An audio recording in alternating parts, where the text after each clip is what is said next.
Hello everyone, आज हम discuss करने वाले हैं गेट के मॉक टेस्ट 3 के सॉल्यूशंस। ये है पार्ट नंबर 1। पार्ट नंबर 2 कल शाम 6 बजे आपको मिलेगा, उसे चेकआउट करना भी मत भूलिएगा। ऑल राइट, अगर अभी तक आपने मॉक टेस्ट फर्स्ट, सेकंड या थर्ड में से कोई भी नहीं दिया तो चैनल डिस्क्रिप्शन बॉक्स या पिन कमेंट में लिंक्स हैं, जाके अभी दे दीजिए। All right, moving with the questions. Okay, question number 1 आपके पास था। ये एक एलपी प्रॉब्लम है, एक बेसिकली सिंप्लेक्स मेथड का क्वेश्चन है, जिसमें आपको गिवन है कि एक टैबुलो है, आपको गिवन है मैक्सिमाइजेशन एलपी प्रॉब्लम का। बताना है कि जो ऑप्शंस आपको गिवन है उसमें से कौन सा ऑप्शन आप रीच कर सकते हैं एक स्टेप में। सिंप्लेक्स मेथड का एक स्टेप लगाने के बाद हम कौन से ऑप्शन पे पहुंचेंगे। ये आपके पास कुछ 4 ऑप्शंस थे, साथ में एक और ऑप्शन था कि हम कोई भी अपडेट नहीं कर सकते इस टैबुलो में। ऑल राइट, तो अब मैं बताना था इसमें से कौन सा करेक्ट ऑप्शन है। ओके, तो सबसे पहले अगर आप ध्यान से देखें, जो हमें गिवन टैबुलो है, बिकॉज ऑफ यहाँ पे जो x4 है वो बेसिस में है हमारा, ठीक है, कोई दिक्कत नहीं है। तो हमें उसके नीचे वाला जो z वैल्यू है बेसिकली -6, उसको रिमूव करना है। ये स्टेप है। तो इसे रिमूव करने के लिए हमने क्या किया, सिंपली x4 में 6 की मल्टीप्लाई करी और उसे z रो में ऐड कर दी। और ये करते ही हमारी z रो चेंज हो गई 3, 12, 0 एंड 0 में एंड 45। और ये ऑप्शन हमें मिलता है ऑप्शन नंबर बी, इसीलिए हमारा करेक्ट ऑप्शन है ऑप्शन नंबर बी। ठीक है, so when ever it is in basis, जैसे आप देख सकते थे कि बेसिस में थे, तो हमें जस्ट उसके नीचे वाले एलिमेंट को रिमूव करके ज़ीरो करना होता है, और वही हमने इस स्टेप में किया। इसलिए जो आपका करेक्ट आंसर था इस ऑप्शन का, वो है option number B. Moving to the second question. Topology का क्वेश्चन है, एक्स एक फाइनाइट सेट है जिसमें 5 या 5 से ज़्यादा बेसिकली एलिमेंट्स हैं। तो कौन सा स्टेटमेंट इसमें करेक्ट है बताना है हमें, कि टोपोलॉजी हम एक्स पे कैसे डिफाइन कर सकते हैं कि वो T3 हो, T2 हो मगर T3 ना हो, T1 हो मगर T2 ना हो, या फिर कोई ऐसी टोपोलॉजी होगी नहीं जो T1 होगी। ओके, ये हमें बताना। तो अगर आपको पता हो कि एक फाइनाइट सेट पे जो टोपोलॉजी होती है, अगर वो टोपोलॉजी T1 टोपोलॉजी होती है तो वो डिस्क्रीट ही होगी। ठीक है, दिस इज द रिजल्ट।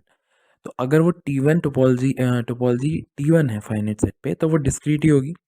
और ये क्या कहता है, कोई ऐसी टोपोलॉजी नहीं है जो T1 हो सके।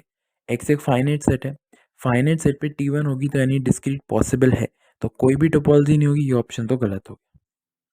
नाउ व्हाट एल्स, अगर हम डिस्क्रीट टोपोलॉजी लें फाइनाइट सेट एक्स पे, ठीक है, तो वो जितने भी सेपरेशन एक्सियम्स हम डिफाइन करते हैं T1 में, T2 में, T3 में, ठीक है, वो सारे ही एग्जिस्ट करेंगे डिस्क्रीट टोपोलॉजी पे, क्योंकि हर सबसेट जो होता है वो ओपन होता है डिस्क्रीट टोपोलॉजी में।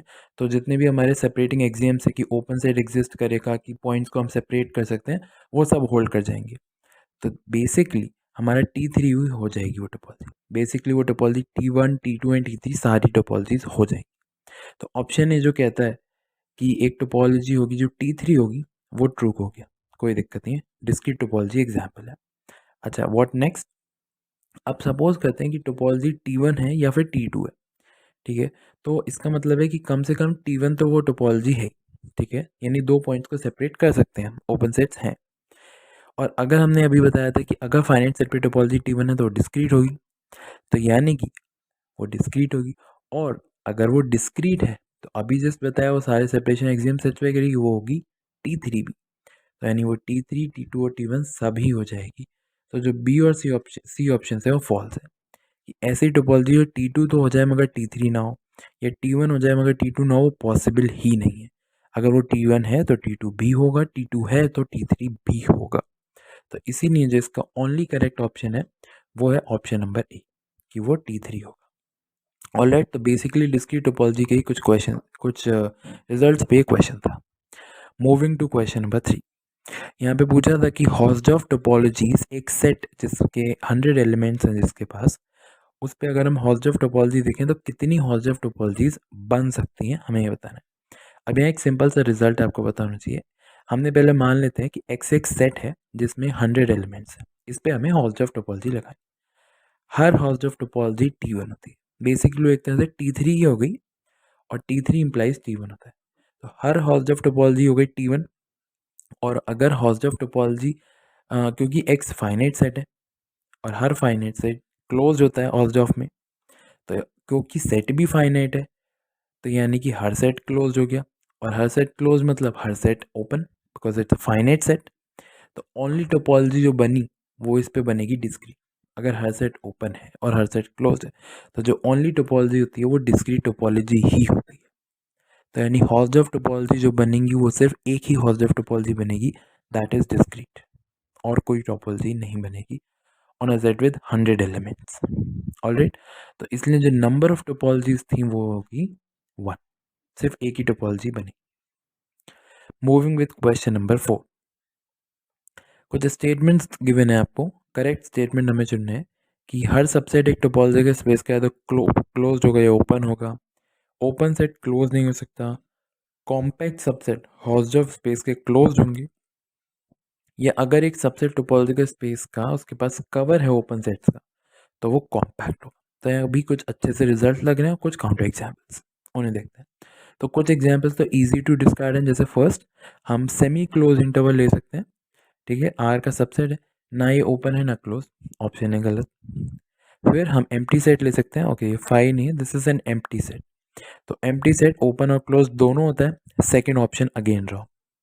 What else, third statement correct है हमारा कि हॉल्सडॉर्फ की जो हॉल्सडॉर्फ स्पेस पे कॉम्पैक्ट सेट्स होते हैं वो क्लोज होते हैं, इसका आप रिजल्ट चेक कर सकते हैं नेट पे, this is a result, okay, कि कॉम्पैक्ट सबसेट जो होते हैं हॉल्सडॉर्फ स्पेस पे क्लोज होते हैं। एंड व्हाट अबाउट फोर्थ, हम ले सकते हैं नेचुरल नंबर्स का सेट, इसको हम कवर कर सकते हैं इस सेट से, the union of I minus epsilon over close interval I minus epsilon i plus epsilon, union run कर रहा है आई जीरो टू इन्फिनिटी, मगर इसके पास कोई भी फाइनाइट सब कवर नहीं है। फाइनाइट सब कवर नहीं है मतलब ये कॉम्पैक्ट नहीं है। तो ये हो गया उसका काउंटर कि कोई भी अगर ओपन सबसेट है मतलब ओपन कवर एग्जिस्ट करता है तो मतलब कॉम्पैक्ट होगा नहीं, उस कवर को फाइनाइट भी होना पड़ेगा। फाइनाइट सब कवर अगर होता है तो कॉम्पैक्ट होता है, ये कॉम्पैक्टनेस की बेसिक डेफिनेशन है, उस पर पूछा था, इसलिए नेचुरल नंबर्स हम कॉम्पैक्ट नहीं कहते। ऑल राइट, तो इसलिए लास्ट ऑप्शन इनकरेक्ट है, तो ओनली करेक्ट स्टेटमेंट हो गया इसका statement number 3 which is the result. अगर आप बाकी 3 डिस्कार्ड कर देते तो भी आप सी ऑप्शन करेक्ट कर सकते थे। Moving with question number 5, wave equation given है हमें और हमसे पूछ रहा है कि u एट पाई पाई की वैल्यू क्या होगी, ठीक है। तो इजी वेव इक्वेशन का क्वेश्चन है यहाँ पे। तो अब यहाँ पे हमें एक स्टेटमेंट पता होना चाहिए कि अगर एफ एक्स और जी एक्स दो फंक्शंस हैं जो पीरियोडिक हैं और यू एक्स टी एक फंक्शन है जो पी डी को सॉल्व करता है जिसमें इनिशियल कंडीशंस है U X zero F X U T X zero G X, तो जो यू एक्स टी होगा वो भी एक पीरियोडिक फंक्शन होगा, ठीक है। और जो सोल्यूशन होगा इस केस में बेसिकली वो आपका डी एलम्बर्ट सोल्यूशन ही है, क्योंकि जो आपका जो डिपेंडेंट है यू ज़ीरो टी यानी जो इनिशियल कंडीशंस है वो भी उसी फंक्शन से रिलेट करती है जो यू एक्स ज़ीरो से ही रिलेट करता है, ठीक है। तो जो आपको जो सोल्यूशन हो जाएगा वो कुछ और नहीं, डी एलम्बर्ट सोल्यूशन ही है, वही हमने लगाया है। So U X T will be chi X minus T plus chi X plus T by 2 plus half times integration X minus T to X plus T chi dash D. Now just simplify कर दिया integration को और simplify करके U X T की value मिल गई chi X plus T, और वो हो गई आपके पास 1/2 plus sign of x plus T. अब जस्ट पाई पाई पे वैल्यू निकालनी है तो हो जाएगी साइन 2 पाई विच इज़ 1/2 यानी 0.5। तो इसलिए इसका करेक्ट आंसर है 0.5। ऑल राइट, तो हमें ये देखना होता है कि इनिशियल कंडीशंस किस पे, अगर यहाँ पे you zero T initial condition कुछ और दी होती तब हम उसके हिसाब से सोल्यूशंस डिफरेंट करते, बट बिकॉज वो सेम फंक्शन है वही जो यू एक्स ज़ीरो और यू टी एक्स ज़ीरो वाला है, मतलब उसी से रिलेटेड फंक्शन है, जैसे काई एक्स वही है जो काई टी है, तो इसी वजह से जो सोल्यूशन हुआ वो हमारा डी एलम्बर्ट सोल्यूशन हुआ। All right, moving to question number 6। अब यहाँ इस हीट इक्वेशन गिवन है और पूछा है स्टेशनरी सॉल्यूशन इस हीट इक्वेशन का जिसकी बाउंड्री कंडीशंस गिवन है वो यू एस एक्स है। तो यू एस की वैल्यू एट ज़ीरो क्या होगी वो आपको बताना है। और सिंपल स्टेशनरी सॉल्यूशन क्या होता है, जो टाइम के साथ चेंज नहीं होता है, मतलब को टाइम के रिस्पेक्ट में डेरिवेटिव उसका ज़ीरो होगा। सिंपल वो आपको गिवन भी था कि यू एस एक्स में फंक्शन है वो, तो बस यही चीज़ हमने यूज़ करी और इक्वेशन में सब्सटीट्यूट कर दिया, जो भी हमारी heat equation U T is 3 u x x, इसमें सब्सटीट्यूट करने मिल गया यू टी ज़ीरो है minus 3 u x x zero, यानी यू का double derivative with respect to X zero. तो इंटीग्रेट किया तो यू हो गया A X plus B, A और बी कॉन्स्टेंट। अब कंडीशन यूज़ करके कॉन्स्टेंट फाइंड करेंगे। सिंपल u0t1 है तो यानी us एट 0, क्योंकि x चेंज हो रहा है वही वाली कंडीशंस मैटर करती हैं। तो x एट 0 पे 1 है तो b1 हो गया, और ux 5t पे -2 है तो डेरिवेटिव का 5 पे -2 है तो a -2 आ गया। तो ux हो गया usx हो गया -2x + 1। हमें 0 पे वैल्यू पूछी है, simply 1, that is your answer. ठीक है, तो प्रिटी इजी। अगर आपको स्टेशनरी सोल्यूशन नहीं भी पता तो यहाँ देख सकते हैं कि ये सिर्फ x में फंक्शन है, तो जस्ट t को 0 कर दो and your answer. Moving to question number 7। यहाँ पर्टिकुलर सोल्यूशन पूछा है एक ODE का, वो है ypx। तो इस yp की वैल्यू 0 पे कितनी होगी ये हमें बताना है। ऑलराइट, तो इस सेक हाइपरबोलिक x फंक्शन है, हम यहाँ पे रॉन्सकियन वेरिएशन ऑफ पैरामीटर मेथड लगाएंगे और उसे करेंगे। तो सबसे पहले कैरेक्टरिस्टिक इक्वेशन फाइंड कर ली, m² - 1 0, तो रूट्स आ गए m is +-1। कॉम्प्लीमेंट्री सोल्यूशन हो गया e⁻x e⁻x में लीनियर कॉम्बिनेशन। इसे हमने y1 माना, इसे y2 माना और इनका रॉन्सकियन फाइंड कर लिया, जैसे वेरिएशन ऑफ पैरामीटर मेथड में करते हैं। अब दो फंक्शन फाइंड करेंगे v1 और v2। किस तरह, v1x होगा minus integration of the second function जो हमने माना है y2 टाइम्स जो हमारा राइट हैंड साइड पे फंक्शन था इक्वेशन में sec hyperbolic x divide by the Wronskian, आ गया -12 integration e⁻x sec hyperbolic x। e⁻x को एक्सपोनेंशियल में कन्वर्ट करके जब आप इसे इंटीग्रेशन रखेंगे आएगा -12 log ऑफ e⁻2x + 1।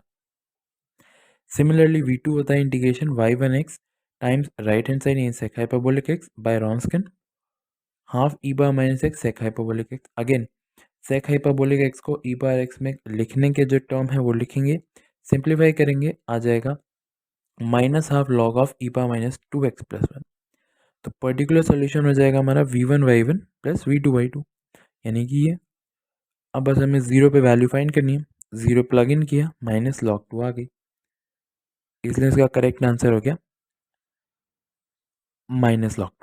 ऑलराइट, अब एग्जाम में इस तरह का क्वेश्चन आता है तो अगर आप डायरेक्टली -log2 एंटर कर सकते हैं कैलकुलेटर से वैल्यू तो कर सकते हैं, नहीं तो कैलकुलेटर से कैलकुलेट करके कुछ राउंड ऑफ डेसिमल्स तक एग्जैक्ट वैल्यू लिख सकते हैं।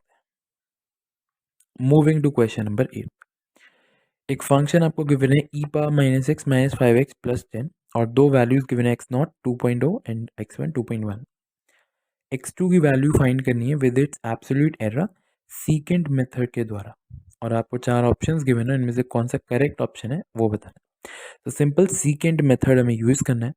सीकेंट मेथड होता है xn होता है xn - 1 minus f of xn - 1 xn - 1 minus xn - 2 over fxn - 1 minus f of xn - 2। x2 निकालना है तो n को 2 पर सब्स्टिट्यूट करेंगे, x0 और x1 की वैल्यूज़ यहाँ पे आ जाएगी। ठीक है, अब f ऑफ x1 वगैरह वगैरह वैल्यूज़ हमने यहाँ सब्स्टिट्यूट करी। कैलकुलेटर आपको अलाउड होता है, उन कैलकुलेटेड वैल्यू को आप यूज़ करिए, आपका अप्रॉक्सीमेटेड आंसर आ जाएगा 2.02639। तो 2.02639 आपकी वैल्यू हो गई। नहीं, ऑप्शन ए या सी में से कोई एक ऑप्शन है, बी और डी ऑप्शन गए, पर हमें साथ में एब्सोल्यूट एरर भी निकालना है। तो एब्सोल्यूट एरर क्या होता है x2 का, वो होता है x2 minus x1 divided by x2। तो जस्ट सिंपली रखा, आ गई ये एब्सोल्यूट वैल्यू निकालनी है, मॉडल लो 0.036325।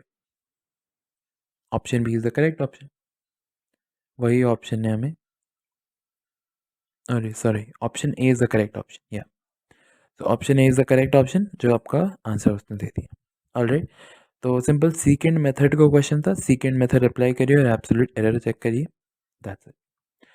ऑलराइट, तो हमने 15 में से 8 क्वेश्चंस आज डिस्कस कर लिए, बचे हुए 7 क्वेश्चंस हम डिस्कस करेंगे कल शाम 6 बजे की वीडियो में, उसे चेकआउट करना मत भूलिएगा। टिल देन वीडियो को लाइक कीजिए, शेयर कीजिए, चैनल सब्सक्राइब कीजिए क्रैकेट।